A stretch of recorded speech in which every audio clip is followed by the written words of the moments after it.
Estamos vendo ao redor do mundo a ascensão ou fortalecimento de movimentos autoritários e retógrafos, e com isso cada vez mais se fala sobre a importância de defender a democracia. Mas há um problema. O que de fato é democracia? Pois até mesmo aqueles que dizem defender a democracia divergem sobre o seu significado. E mais, muitos dos movimentos autoritários afirmam estar justamente defendendo a democracia, como é o caso dos trumpistas e bolsonaristas. Então, afinal, o que é democracia? É isso que vamos discutir hoje. Bom, se você quer entender isso, então fique por aqui. Eu sou Gustavo Lustosa e você está na Biologia Política, um canal de divulgação científica, mas também da análise política. Então, se você se interessa, fique por aqui, curta, compartilhe para os amigos. Você já fez tudo isso, então vem comigo. Olá, Homo sapiens, tudo bem? Hoje vamos discutir então um tema extremamente importante e complexo.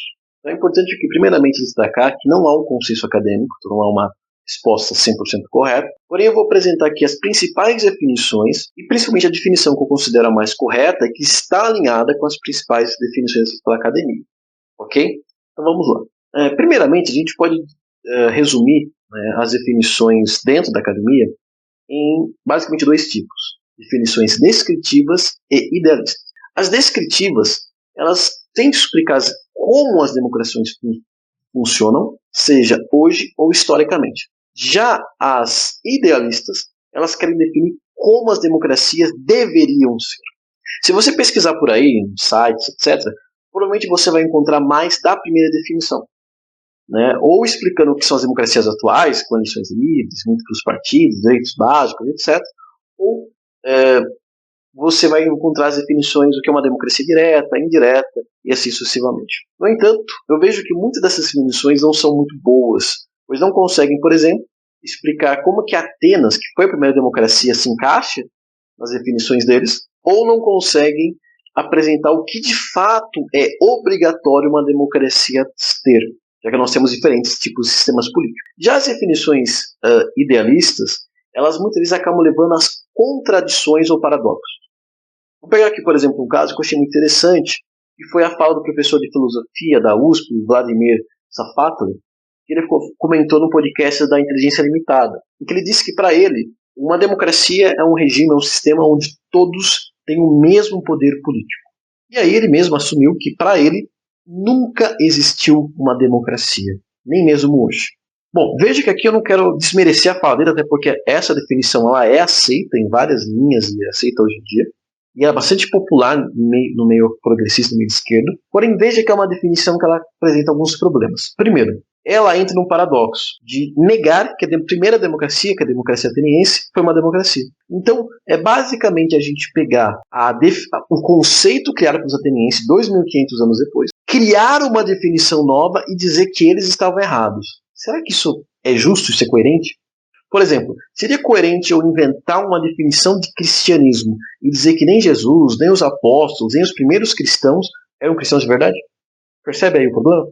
Outro ponto mais grave é que esse tipo de visão ele anula a própria luta política ao ver da democracia. Se não existe democracia, então por que a gente luta contra a ditadura do Bolsonaro ou qualquer outra? Tudo é ditadura, não é? Bom, então para a gente sair um pouco disso, eu creio que a gente tem que analisar primeiramente como a democracia surgiu, como ela se desenvolveu. E aqui é importante destacar uma coisa. Houve fenômenos que a gente pode chamar de democracias ou proto-democracias em outras cidades-estados gregas, além de Atenas, e até mesmo fora da Grécia, como em algumas cidades ou reinos indianos, tá? Mas para facilitar, eu vou focar só em Atenas, tá? Então vamos lá. Atenas, como muitos outros povos, começou uma monarquia, mas logo ela evoluiu para uma aristocracia, onde uma minoria de nobres governava a cidade, né, através de um conselho e elegendo o rei.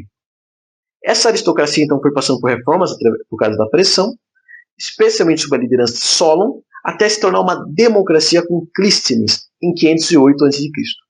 E ela atingiu seu auge no governo de Péricles. Para simplificar, nessa democracia você tinha ali uma eclésia, uma assembleia de cidadãos, onde todos os homens adultos livres, que eram considerados cidadãos, poderiam participar e decidir através de votações diretas sobre isso.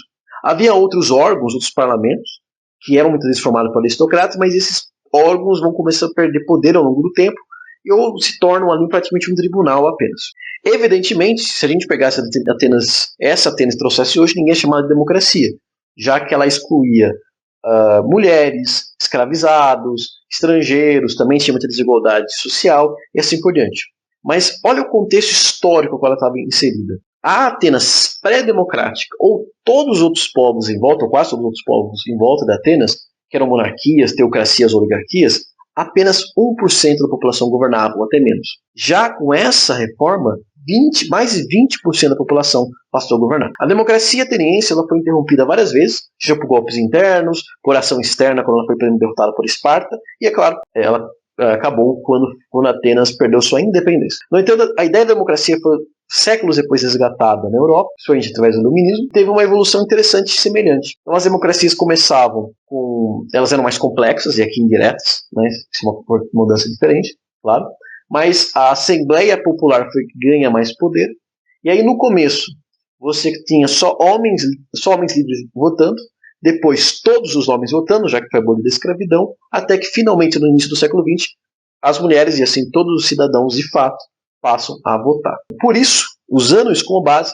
a definição que eu considero mais correta é que a democracia é um regime, ou seja, um conjunto de vários tipos de sistemas políticos, onde mais pessoas têm participação política em relação aos regimes concorrentes da sua época.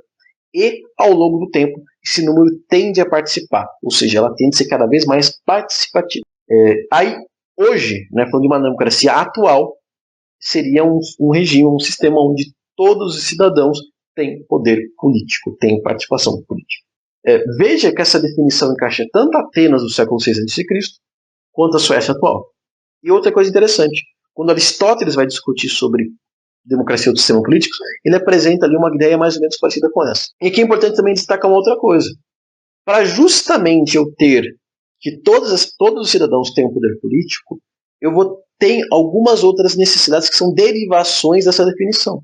Então, por exemplo, eu vou precisar ter eleições, obviamente, limpas, justas. Eu vou precisar ter também direitos básicos, judiciários, justamente para que a votação não possa tirar poder político de outros e assim por diante. Então, a democracia ela precisa também de mecanismos para se autopreservar. Outro ponto também que eu acho interessante sobre a democracia, aí a gente precisa voltar ao conceito do Safátalo. Né? Veja que assim, eu reconheço que o Safátalo ele está correto quando ele disse que a democracia não há democracia de fato, não há democracia plena, onde há uma desigualdade muito grande, porque um pode comprar o outro, há controle sobre o outro. Entretanto, quando ele diz que o ideal, o correto seria todos terem o mesmo poder, aí eu digo que isso é impossível, que isso é uma utopia. Por quê? Vamos imaginar um mundo ideal. Então todo mundo tem as mesmas oportunidades, a mesma educação, a mesma renda. E até mesmo tudo se organiza numa democracia direta, onde cada cidade ou cada bairro tem a sua eclésia e todo mundo pode ir lá votar e debater, etc. Então vamos imaginar que nesse mundo, eu sou um cidadão, só que eu sou tímido, eu falo mal, eu tenho uma voz feia, ou alguma coisa semelhante. Eu não tenho carisma. E aí um outro cidadão nessa mesma eclésia, ele tem uma ótima retórica, ele tem uma voz bonita, ele é carismático, todo mundo conhece ele, e assim por diante. Veja que mesmo que eu e ele tenhamos o mesmo voto, um só voto, ele tem o poder de convencer pessoas, o poder de converter votos. Então ele tem mais poder político do que eu. Talvez até mesmo se eu tiver ideias melhores que ele, é capaz de ele ser mais ouvido do que eu. Claro que essa situação seria melhor do que hoje, ok? Mas veja que mesmo num cenário sem nenhuma desigualdade, ainda haveria, por questões pessoais e individuais, algumas pessoas com mais poder que outras. Ok? Claro que a gente pode discutir que o ideal, que seria melhor, a gente buscar algo próximo, mas não 100%, de poder igualitário. Mas esse tipo de debate, do que a democracia deve buscar, eu acho melhor a gente deixar para outro vídeo. Okay? Mas o importante não é possível poder totalmente igual, mas sim é bom que haja um certo equilíbrio. Não pode ter uma desigualdade muito grande. Isso é um fato. Aí, então, a gente também tem que discutir uma outra definição, que é a definição mais popular, mais comum que as pessoas entendem, e é mais perigosa. Que a ideia é que a democracia é basicamente fazer a vontade da maioria. Que é basicamente o que os trumpistas e bolsonaristas acham. Né? Eles acham, por exemplo, embora o Bolsonaro falava isso, que ele queria dar armas para a população para protegê-las do STF, de governadores. Os próprios bolsonaristas hoje dizem que nós vivemos uma ditadura do STF. Os trumpistas, por exemplo, né, várias pesquisas mostraram que vários eleitores do Trump diziam estar preocupados com a democracia, como por exemplo na Pensilvânia, e votaram nele. Ou seja, provavelmente eles votaram no Trump para proteger a democracia, por mais estranho que isso pareça. Por quê? Provavelmente eles acham que eles são a maioria e que eles estão sendo oprimidos. Então, portanto, tem que eleger um cara para fazer a maioria ser obedecida a ferro e fogo. Então, eu não vou nem dar na discussão de por que isso está errado, mas vamos aqui pegar a ideia. Mesmo que eles estivessem certos, isso não é democracia. Isso não é democracia. Por quê? A democracia não é fazer a vontade da maioria. Imagina uma assembleia, uma eclésia, formada por 100 pessoas. E aí suponhamos que, por algum motivo, sempre 51 dessas pessoas votem em conjunto.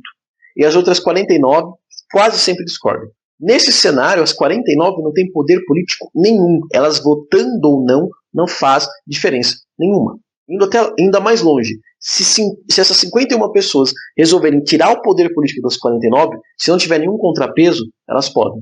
Outra coisa importante é que, historicamente, várias ditaduras tiveram apoio popular, pelo menos em algum momento. Né? É só lembrar lá do regime da Alemanha em 1939, você sabe do que eu estou falando, que era extremamente popular e mesmo assim era uma ditadura cruel. Por isso, além do voto, fizemos direitos básicos universais, de judiciário que nos proteja, limites ao poder do voto, talvez ali um balanceamento, né, federalismo ou cotas, etc., justamente para a gente não ter uma eliminação de indivíduos ou grupos minoritários. Então, democracia não é só voto. Nunca foi. Até porque ditaduras têm eleições. Né? O Irã tem eleições, várias ditaduras têm eleições, inclusive até para presidente. Tá? Bom, então, uma pergunta que eu não quero calar, para completar. O Brasil é uma democracia? Bem, e aqui a gente precisa tratar de outro componente. Né? Podemos dizer que existem níveis de democracia. Né? Então a gente pode falar que tem democracias falhas, democracias consolidadas ou não democracias. E aí são ditaduras, monarquias, aí a gente pode discutir vários grupos e definições. No Brasil, né, todos os cidadãos têm direito a voto, mas há distorções nessas eleições.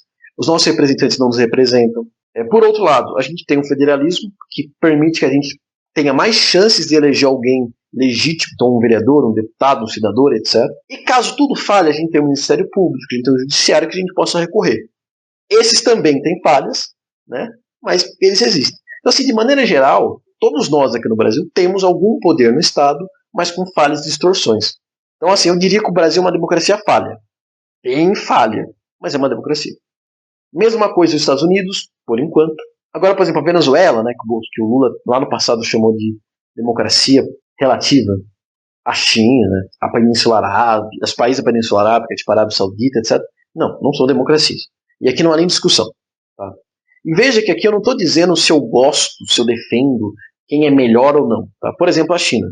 A China, ela não é uma democracia, até onde eu saiba, nem faz questão de fingir que é, mas ela gerou muito mais envolvimento que a maioria dos países democráticos, principalmente comparado ao Brasil, por exemplo. Então eu posso muito bem falar, ou você pode pensar, que a China é mais eficiente que o Brasil, que o regime da China é mais eficiente, mas não é mais democrático. Você pode falar que Venezuela e Cuba não são democracias porque não dá por causa das sanções, por causa da componente social, enfim, você pode ali dar a sua justificativa, mas não são democracias, elas não se encaixam nessas definições que eu estou falando. Assim, né, democracia então é um regime que ele é mais participativo político. E hoje pelo contexto, pela evolução histórica que nós temos, tem que ser um regime, tem que ser um sistema político que garanta que todos tenham poder político, tenham participação política e haja mecanismos para preservar e proteger isso. O que nós estamos vendo no mundo é justamente esses mecanismos falhando e sendo sistematicamente destruídos em vários países, muito também porque essas democracias não conseguiram trazer bem-estar, né? Que aí entra a questão lá da China que eu falei. Mas isso fica para outro vídeo. Tá? Então, lembre-se disso quando você for falar que você quer defender a democracia, o que é democracia. E sim, o Brasil é uma democracia, do meu ponto de vista, e da maioria das pessoas. Inclusive, há alguns rankings aí na internet, famosos, como o ranking do Instituto Economics, entre outros, que não usa a definição exatamente que eu uso, mas que se encaixa um pouco. São rankings relativamente bons, tem erros, tem vieses, obviamente, mas são relativamente bons, servem como ponto de partida, definem também o que são democracias pelo mundo, nesses níveis que eu falei. E no caso do Brasil, então, mesmo o Brasil sendo uma democracia falha, é menos pior, porque a gente ainda tem algum poder político, a gente pode ainda influenciar as coisas e pode melhorá-lo. Com muita dificuldade, mas podemos. Numa ditadura, a gente não tem opção. A gente fica completamente à mercê da vontade de quem tem o poder. Tá? E aí não tem nenhuma forma, nenhuma garantia não violenta de mudar a situação. Então, por isso que a gente precisa entender, mais do que nunca, o que é a democracia, a sua importância, mas também lutar para melhorá-la. Mas isso é papo para outro vídeo. E aí, ficou claro? Concorda? Discorda? Acha que tem uma definição melhor? Deixa aqui nos comentários. Se você gostou do vídeo, compartilhe com os amigos, amigas, compartilhe nos grupos de WhatsApp, se inscreva no canal e nos siga nas outras redes sociais. Então é isso. Valeu. Falou.